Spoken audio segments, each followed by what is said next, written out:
Bonjour à tous, je vous invite à vous abonner à cette chaîne, à aimer, à partager, à commenter ces vidéos, c'est très important. C'est une manière de nous soutenir. Merci à vous tous. Oui, je fais un don à la Fondation pour l'école. Un enseignement de qualité est possible. La Fondation pour l'école reconnue d'utilité publique agit pour le renouveau éducatif au service des familles. Grâce à vous, nous soutenons la création et le développement des écoles indépendantes. Nous aidons au quotidien les acteurs de la liberté scolaire. Faites un don sur fondationpourlécole.org. Alors, votre première bande dessinée que vous voulez nous présenter, c'est Mémoire d'un cétacé d'Anne de Fréville aux éditions Octopus. C'est bien ça ? Voilà. Octopus, les éditions sont Alors, sont liées au thème, en tout cas, c'est un hasard ou pas du tout ? Alors, oui et non, c'est-à-dire que il y a plusieurs albums. C'est en fait une division de Delcourt qui sont consacrés à tout ce qui est nature et exploration de la nature. Alors qu'il s'agisse de parler de cétacés ou de gens qui ont une approche différente des médecines, donc il y a des albums sur les médecines alternatives qui sont publiés par Octopus. Et c'est un label, comme on dit aujourd'hui, intéressant. J'avoue que j'ai hésité avant de vous le présenter. Ça adopte le point de vue des animaux et donc on nous explique que les humains, évidemment, ont tous disparu, emportés par leur folie.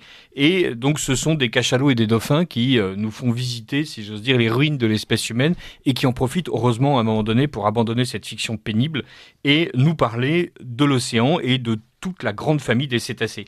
Il y a un mélange assez réussi, voyez-vous par exemple, de tableaux phylogénétiques sur l'ensemble des cétacés depuis un ancêtre commun. Ce sont les liens taxonomiques entre les mammifères et les l'eurasiatérien par l'analyse de l'évolution moléculaire. Donc voilà, donc là c'est vraiment Lacasse, page 34, que vous avez besoin d'apprendre par cœur si vous avez envie de briller dans les dîners en ville.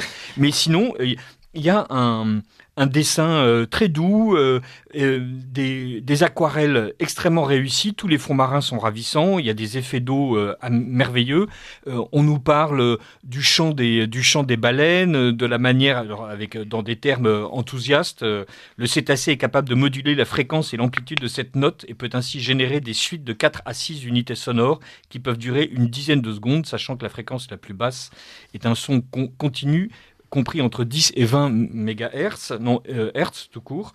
Cette phrase répétée décrit un thème et une suite de thèmes compose le chant. Et donc, visiblement, les baleines sont horriblement séduites par ces chants qui durent entre 30 et 40 minutes, une fois par an. Et il n'y a que le mâle qui chante et la femelle se tait. Je ne sais pas ce qu'en pense Sandrine Rousseau. Mais d'une manière générale, voilà, on est plongé dans la vie en fait des cétacés. On apprend 1000 choses. Bien sûr, l'humain, sans doute parfois à juste titre, est présenté comme un prédateur crétin qui n'est pas capable d'apprécier la beauté de la chose. Et on est vraiment enseigné. Et voilà, pour ceux qui ont envie d'offrir un livre à un adolescent qui a le goût de la science, Mémoire d'un cétacé peut faire l'affaire. Alors c'est pour quel âge à peu près, Mémoire d'un cétacé ? Alors là, franchement, avec les extraits que je vous ai donnés, on voit que c'est plutôt 14-15 ans. Alors cela dit, je sais qu'il y a des enfants qui tombent dans le dinosaure à l'âge de 5 ans et qui à 8 sont capables de vous sortir des mots latins de 18 syllabes pour vous parler des différentes espèces de plésiosaurus. Voilà, bon, alors peut-être que si votre fils ou votre fille est tombé dans la cétacérie à haute dose dès son plus jeune âge, bon, vous pouvez essayer, mais s'il est en avance, s'il est très en avance, si c'est un HPI comme nous tous, n'est-ce pas ? Mais sinon, voilà, je conseille plutôt 14-15 ans. 14-15 ans, Mémoire d'un cétacé d'Anne Defreville, aux pardon. éditions Octopus, sous-titré Biologie, écologie et conservation. Voilà. Donc c'est un livre écolo, mais franchement les dessins sont magnifiques et le scénario est intéressant. Mais 10 fois mieux, si j'ose dire, ça n'a rien à voir en fait. C'est Chabouté Musée aux éditions Vent d'Ouest. Voilà. Alors Chabouté est né en 67, donc il est très jeune, et c'est un auteur qui travaille quasi exclusivement en noir et blanc. Vent d'Ouest a publié beaucoup de ses albums. Alors il y en a un qu'il faut absolument lire, c'est Un peu de bois et d'acier, qui décrit la vie d'un banc square. C'est une bande dessinée absolument muette en noir et blanc, et c'est juste les gens qui viennent, qui passent devant ce banc, s'assiedent sur le banc, et ils gravent leurs initiales ou pas. Remarquable petit album. Et Vent d'Ouest a aussi publié tout seul, un bel album en 2008, et Moby Dick en 2014, qui est une très bonne adaptation d'un géant de la littérature. musée est coproduit en fait avec le musée d'Orsay, et c'est un peu une mode qui a été lancée par le musée du Louvre avec donc ces collaborations entre un auteur et une institution culturelle. La chose la plus réussie dans le genre, c'était un album 2006 de Marc-Antoine Mathieu qui s'appelait Les sous-sols du Révolu aux éditions Futuropolis, que je conseille à tout le monde. Mais Chabouté dans Musée, qui est un gros album vraiment magnifique, voilà, il y a 190 pages, nous fait rentrer dans le musée du Louvre. Il y a, dans le musée d'Orsay, pardon, c'est une série de séquences où on a l'impression qu'une caméra nous promène lentement dans le musée la nuit, avec, comme toujours chez Chabouté, des séquences où il ne se passe quasiment rien. Là, on est au milieu du hall, et il y a un chien qui traverse le hall. Donc c'est assez étonnant. En noir et blanc. Il y a des gros plans sur les pieds des gens. L'album commence par une magnifique séquence où il y a les gens en train de regarder des tableaux, et donc on est comme si nous étions à la place du tableau. Et le fait d'être à la place du tableau est en fait tout le sel de cette histoire, puisque ça nous décrit le musée d'Orsay la nuit, au moment où les œuvres s'animent et où les plats, comme les surnomment les sculptures, disparaissent du cadre de leur tableau. On ne sait pas où ils vont.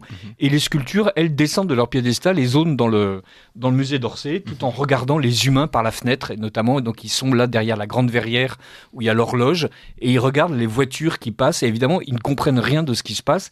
Et c'est une promenade, mais d'une poésie incroyable, avec toutes les œuvres du musée d'Orsay qui sont représentées, donc les plus célèbres, genre la mère de l'artiste, une étude en gris de Whistler, si je ne m'abuse, évidemment l'origine du monde, qu'on ne voit jamais, on voit juste la tête des gens qui découvrent l'origine du monde, c'est assez drôle.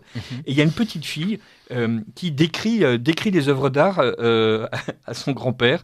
La dame est toute nue, elle cache tout de même sa marguerite avec sa main, elle a gardé les pantoufles pour aller au lit, sa servante lui apporte de belles fleurs, la dame s'en fiche, elle se la pète un peu cette dame, et donc elle est en train de décrire l'Olympia de Manet, et bien, avec une espèce d'ingénuité totale. Il y a une vieille dame qui regarde la jeune Tarentine, superbe sculpture, où donc la jeune Tarentine est morte, et donc son corps a été rejeté sur la grève, si je ne m'abuse.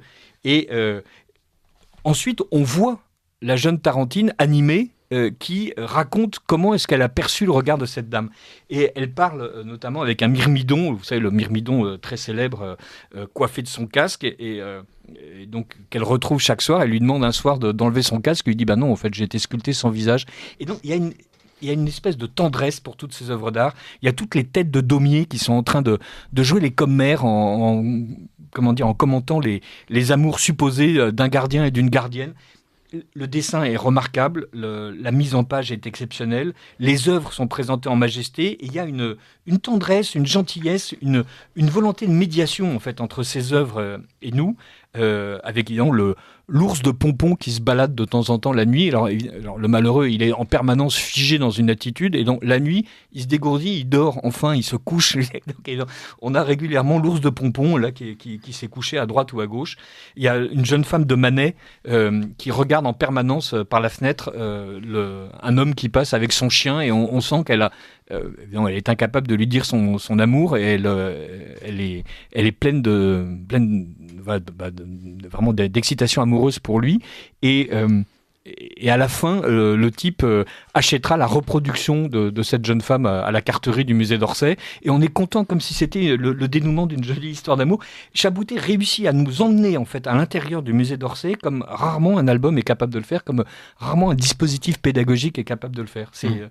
Et c'est différentes petites histoires où il y a un en fait, fil il y a conducteur. le fil conducteur, c'est le musée d'Orsay la nuit avec les œuvres qui s'animent, et comme d'habitude chez Chabouté, oui. La nuit au musée exactement. avec Ben Stiller. Voilà, et donc, qui est pas mal. Voilà, c'est marrant.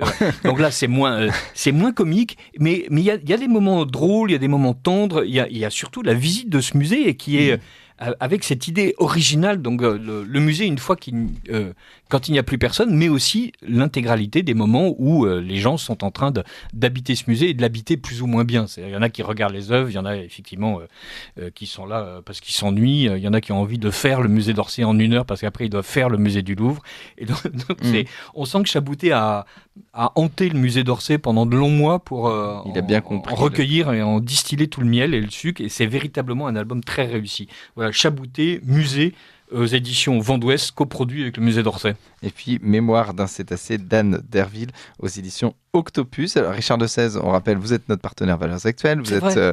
Vous restez avec nous à 9h pour votre livre En arrivant au paradis aux éditions du Cerf. Vous êtes aussi l'auteur du Rond de serviette est-il de droite? Tout ça. Et les manifestations avec à la casserole, est-ce que c'est de droite, c'est de gauche? Alors la casserole est de droite. La casserole est de droite. Et les manifestations à la casserole surtout sont de droite. C'est un truc qui est né au 19e, si je me... Enfin, il y avait les charivaris médiévaux, qui étaient Charivari, ça vient de là? Oui, les charivaris, c'était le moment où on faisait beaucoup de bruit pour moquer quelqu'un ou le célébrer d'une façon outrancière. Et donc ça se faisait déjà avec des instruments de fortune qu'on tapait les uns aux autres. Vous savez, il y a les armes par destination. Vous empruntez un marteau pour taper quelqu'un, donc ce n'est pas une arme à la base, mais c'est devenu une arme par destination. Donc il y a les instruments par destination, et donc les casseroles sont devenues des instruments par destination. Par la grâce d'un préfet, elles sont terroristes. À partir du moment où on me dit qu'une casserole est terroriste, j'ai tendance à trouver que la casserole devient extrêmement de droite. C'est-à-dire quand un pouvoir de gauche nous explique que la casserole est terroriste, bon voilà, je me dis là, il faut que je réagisse, et instantanément la casserole me paraît très à droite. De toute façon, la casserole est quotidienne, familière, nécessaire. Donc voilà, ce qui est quotidien et nécessaire est forcément de droite. Merci beaucoup Richard de Sèze. On se retrouve tout de suite pour votre livre En arrivant au paradis, mais c'est l'heure de la fausse information.